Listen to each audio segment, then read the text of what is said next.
Article 34 में आपको बताता हूं, आर्टिकल 34 जिसमें मार्शल लॉ का नियम है, ठीक है, या सैन्य कानून जिसको आप बोलते हैं। आप देखना कि किसी राज्य में कानून व्यवस्था का मामला अगर बिगड़ जाता है तो संसद के पास ये अधिकार है कि वो वहां पर अपने केंद्रीय बलों की तैनाती कर सकता है। जैसे कि अफ्स्पा कानून आपने देखा होगा, है ना, अफ्स्पा, ये आपने नाम सुना होगा, अफ्स्पा का आपने बहुत सारा नाम सुना होगा, ठीक। हाँ, मेरे को पता है, मैं पढ़ा यहां पर रहा हूं, लेकिन सबकी नजर यहीं पर ही है, ठीक है, सब लोग देख रहे हैं यहीं पर ही साइड में। मेरे को पता है कि आप लोग भी बनना चाहते हैं आईपीएस, बड़े ऑफिसर, आईएएस या आईपीएस मेहनत करके, लेकिन उसके लिए आपको ये चीजों पर, क्लास पे भी ध्यान देना पड़ेगा, मेहनत पे भी फोकस करना पड़ेगा, तो आप लोग जरूर बनोगे। इन चीजों को समझिए। किसी भी राज्य में, पूरे भारत में कहीं पर भी कोई क्षेत्र जहां पर कानून व्यवस्था की समस्या है, जिसको अशांत घोषित किया जाता है, वहां पर अफ्स्पा लागू किया जा सकता है। राज्यपाल इस तरीके की जो है अशांत क्षेत्र को घोषित करने में भूमिका निभाते हैं। और अफ्स्पा लागू किया जाता है तो वहां पर कौन आते हैं? केंद्रीय बल आ जाते हैं। केंद्रीय बल में अगर हम बात करें, जैसे भारतीय सेना, इंडियन मिलिट्री सर्विसेज, वो तो है ही, उनके साथ साथ अगर हम केंद्रीय बलों की बात करें तो सीएपीएफ के जो है, CRPF, CISF, ITBP, SSB, BSF, इस तरीके के बलों को वहां पर तैनात कर दिया जाता है। और वहां का लॉ एंड ऑर्डर, बाकी सारी चीजें, सिचुएशन उनके कंट्रोल में आ जाती है। राज्य सरकार उसमें कुछ भी इंटरफेयर नहीं कर सकती, वो सारी की सारी पावर उनके पास। तो ऐसे में बहुत सारे राज्यों में, खास करके उत्तर पूर्वी भारत में, जम्मू कश्मीर में, इन क्षेत्रों में अफ्स्पा जो है लगातार बहुत फ्रीक्वेंटली यूज किया गया और लगातार जारी रहे। तो ऐसे में राज्य डिमांड करते हैं कि अरे हमारे यहां पर तो आप जबरदस्ती केंद्रीय बल तैनात कर देते हो। बाकी कई सारे राज्यों में जहां पर भी कोई भी कानून व्यवस्था की समस्या आती है, वहां पर तुरंत सेंट्रल फोर्सेस भेज दी जाती है। अब सेंट्रल फोर्सेस जाएंगी तो किसके कहने पर काम करेंगी? सेंटर के कहने पर काम करेंगी, राज्य के कहने पर तो काम करेंगे नहीं। नक्सल प्रभावित क्षेत्रों में आप देखोगे तो सेंट्रल फोर्स, केंद्र के जो बल हैं, वही वहां पर कानून व्यवस्था मैनेज करने में ज्यादा हेल्प करते हैं।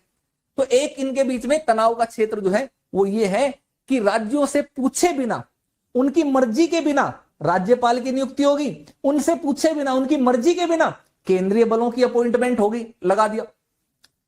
और ये अगर राज्य का कोई विधेयक है, उस विधेयक को भी राष्ट्रपति की स्वीकृति के लिए आरक्षित रख लिया जाता है बार बार। यानी कि राज्य के अच्छे विधेयक भी कई बार खारिज हो जाते हैं अगर राष्ट्रपति उस पर परमिशन ना दे। और ये पावर किसको दे दी? राज्यपाल को। तो यहां पर भी आपने देखा कि सेंटर जो है वो ज्यादा पावरफुल रोल में है। राज्यों के लिए वित्तीय आवंटन में भेदभाव। अब आप कहोगे सर वित्तीय आवंटन में भेदभाव कैसे? तो बिल्कुल होता है। सत्ताधारी पार्टी, केंद्र में जिसकी पार्टी की सरकार होगी, वो उन्हीं सरकारों को, उन्हीं राज्य सरकारों को ज्यादा पैसा देने की कोशिश करती है जहां पर उनकी खुद की पार्टी की सरकार हो। अगर किसी राज्य में केंद्र के विरोधी दल की पार्टी होगी, उसकी सरकार होगी, तो यहां पर यह देखा जाता है कि केंद्र सरकार उन राज्यों को वित्तीय आवंटन करने में बहुत ही आनाकानी करती है, या कोशिश करती है कि उनके होल्ड कर करके, रोक रोक करके पैसा दिया जाए या कम पैसा दिया जाए, ताकि वहां की जनता को यह लगे कि भाई इस राज्य की सरकार तो काम ही नहीं कर रही, इसने तो कोई विकास ही नहीं किया, तो अगली बार हम इसको वोट नहीं देंगे। और ताकि केंद्र सरकार वहां पर जाकर के, वो पार्टी उस राज्य में जाकर के लोगों को बोल सके कि देखो ये तुम्हारे राज्य की सरकार ने क्या किया, तुम हमें वोट दो, अगली बार हम विकास करेंगे, हम डेवलपमेंट करेंगे। तो ये प्रवृत्ति स्टार्टिंग से ही रही है। इस तरीके का भेदभाव भारत में रहा है, तो इससे ये तनाव का क्षेत्र है। अखिल भारतीय सेवाओं के प्रबंधन का मामला है, ठीक है। राज्य बोलते हैं कि भाई हमारी खुद की राज्य की सेवाएं हैं, हमारी खुद की राज्य की सारी चीजें हैं, उसके बावजूद तुम आईएएस, आईपीएस, आईएफएस को ला करके हमारे सर पे बिठा देते हो, वो हमारी सुनते नहीं है, ठीक है। अगर वो हमारी नहीं सुनते तो हम उनके ऊपर कुछ अनुशासनात्मक कार्रवाई करने जाएं तो ट्रांसफर, सस्पेंड करवाने के अलावा हम वो कुछ नहीं कर सकते, है ना।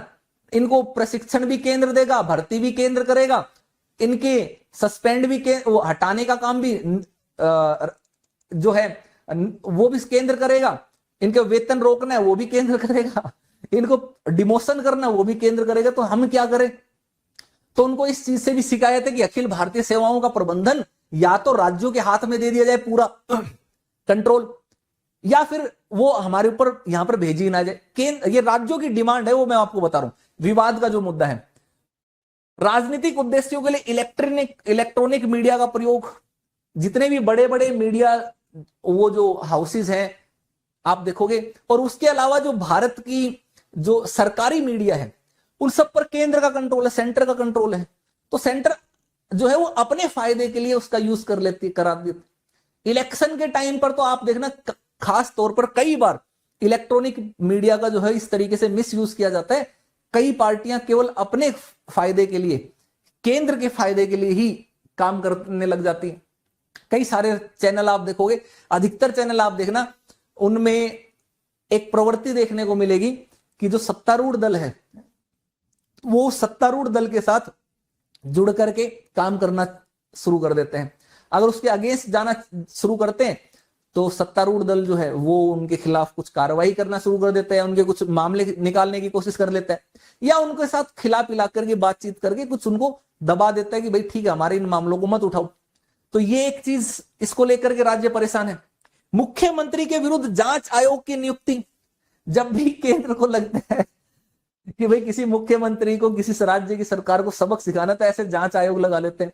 आपने देखा होगा ना, दिल्ली खास करके, दिल्ली हालांकि यूनियन टेरिटरी है, लेकिन आपने बहुत बार देखा होगा कि दिल्ली के उप मुख्यमंत्री के खिलाफ, दिल्ली के मुख्यमंत्री के खिलाफ, है ना, इनके खिलाफ कोई ना कोई समिति, कोई ना कोई आयोग बनाए रखा जाता है कि चलो भाई जांच करके आओ।